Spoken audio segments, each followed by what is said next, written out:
Welcome back to WWTA News. Thank you for joining us once again. We've got some news to get to because we've always got news. That's why you come here. But before we do, could I get you to hit that like and subscribe button and share this video to your family and friends and those who you think might want to hear some of this information. Now, with that being said, let's jump right in. We've got an article here that says Coinbase to reportedly buy the 2.2 billion Brazilian unicorn behind Mercado Bitcoin.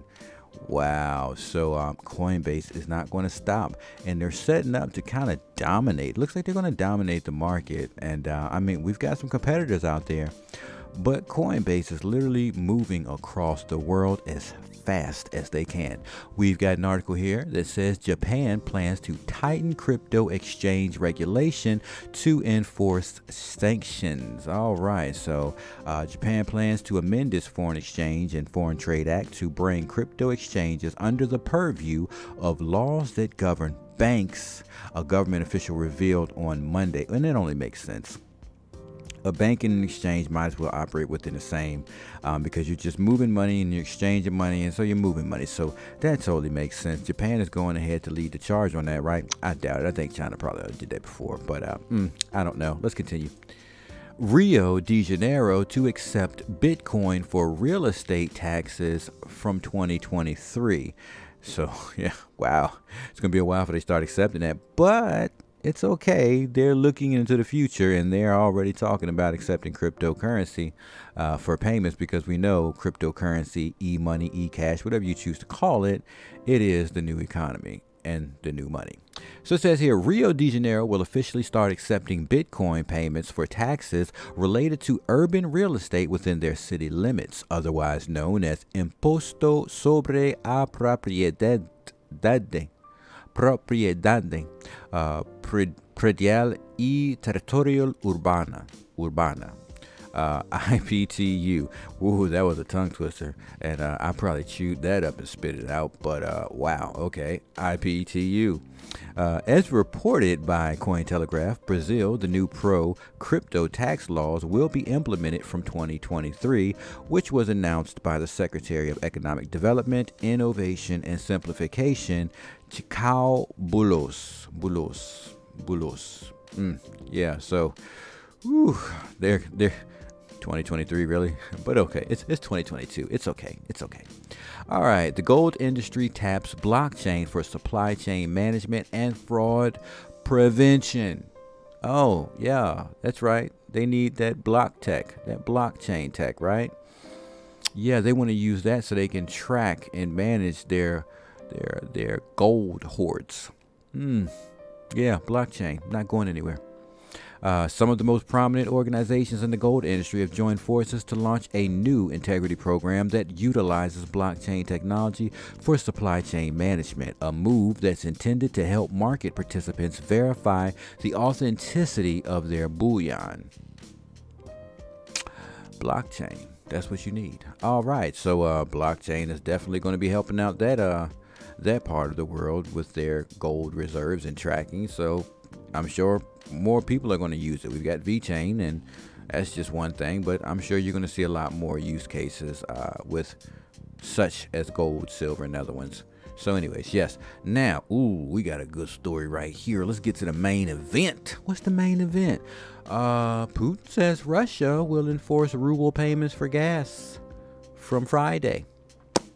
Putin, yeah, give me the ruble if you want the gas. I'm not playing. Look at the face. Look at the face, man. Look, he's not playing. Look at really? I'm not playing. Give me the ruble. I'm not giving you no gas. I want the ruble. This man ain't playing. That's one heck of a poker face. All right.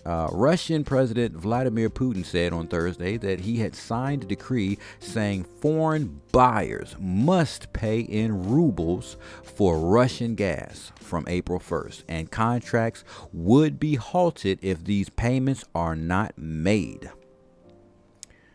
That poker face tells you that Putin's not playing any games. No. But let's continue. In order to purchase Russian natural gas, they must open ruble accounts in Russian banks.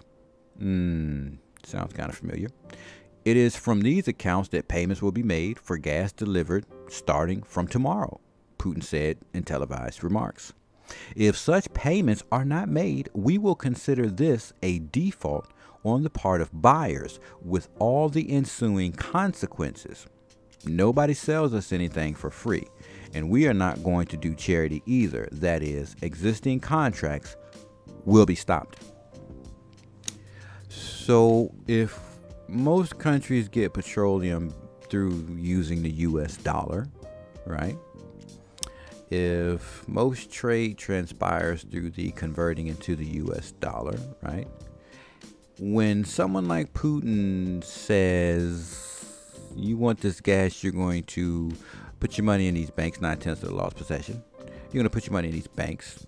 You're going to then have it converted, because we'll convert it for you, into ruble. And then you're going to be getting your petroleum or trading in ruble. So would that be direct competition with the dollar? Or, wait a minute, who said this? What? Who said this? No, it wasn't Jerome Powell. No, it wasn't. No, it wasn't. No, it wasn't Gensler. Who was it? Who was it? Jerome Powell that said that they could possibly see two currencies as the world reserve currencies? Could this be a play from Russia's part to try and make their currency stand beside the United States as a reserve? Ooh, that's a tough one. Western companies and governments have rejected the move as a breach of existing contracts, which are set in euros or dollars. France's economy minister said France and Germany were preparing for possible scenario that Russian gas flows would be halted, something that would plunge Europe into a full-blown energy crisis. An order signed by Putin set out a mechanism for buyers to transfer foreign currency to a special account at a Russian bank, which would then send rubles back to the foreign buyer to make payment for the gas. It's a lot happening here. I mean, can you totally see that this is really going after the petrodollar, the reserve currency that most nations have to exchange into to do trade? That's the first thing we notice here. And but then we say to ourselves, when you look at the United States and other nations, haven't they all been slowly, well, not slowly, they've been in a rapid change of getting out of petroleum-based fuel systems for making energy, right? Solar farms, wind farms, turbines for the ocean.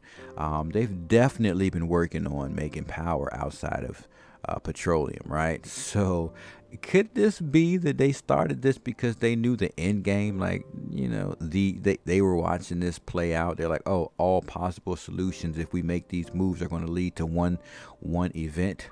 Could that be what we're looking at? The event being that now you've got to compete, right? If Putin pulls this off, now you've got a competitor that sits beside the United States dollar for reserve currency status, right?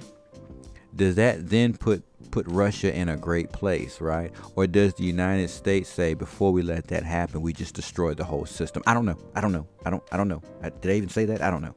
I didn't say that. You didn't even hear that. Maybe speculation. I don't know. Speculation can make you look stupid. I don't know. Maybe I don't know. You know, I don't know. Could this really be bad for business? Could this really shut the United States down in ways that they're probably not ready for?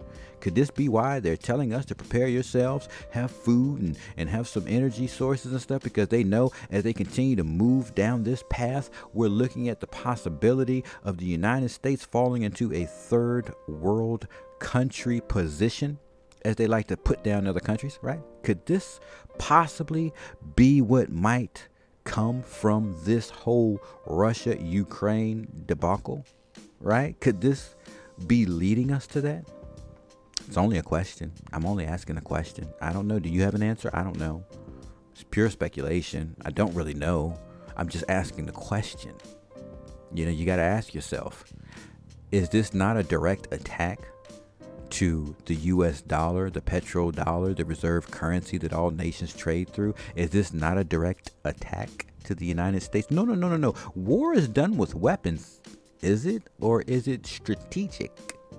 Right? Strategies, right? You saw the man's face. He had his poker face on. Do you think he's not going to go through with this? Do you think? Maybe? Nah, he wouldn't do that. He wouldn't destroy the United States reserve status as the reserve currency. He wouldn't dare do that. Nobody would dare come at the United States, right? Crickets? Wow. You think somebody would do that? You think Putin would do that? I don't know. We're going to have to watch this one play out over the days to come, but it's not looking good. So, wow. I'm going to end this video right there. I hope you enjoyed it. If you did, you can hit that like button. Don't forget to share it with friends, family, and loved ones that you think might need to hear this stuff. And, yeah, share your comments below. To the next one.